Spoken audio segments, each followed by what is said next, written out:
खेसारी लाल यादव जी के संघर्ष 2 का ट्रेलर आते ही दिनेश लाल यादव जी आए लाइव। आपको यकीन नहीं हो रहा है, दिखाएंगे आपको आगे वीडियो में।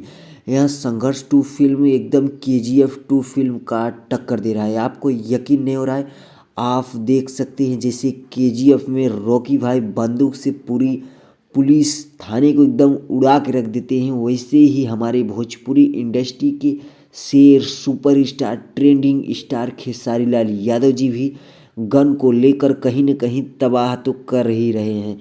आपको दिखा देते हैं, दिनेश लाल यादव जी आए हैं लाइव और ढेर सारा प्यार आशीर्वाद देने को बोल रहे हैं। आपको यकीन नहीं हो रहा है, आपको चलते हैं दिखाते हैं वीडियो में। जैसा कि आप स्क्रीन पर देख सकते हैं, दिनेश लाल यादव जी संघर्ष 2 फिल्म का ट्रेलर देखते ही आए लाइव और ढेर सारा प्यार आशीर्वाद खेसारी लाल यादव जी को देने के लिए बोल रहे हैं।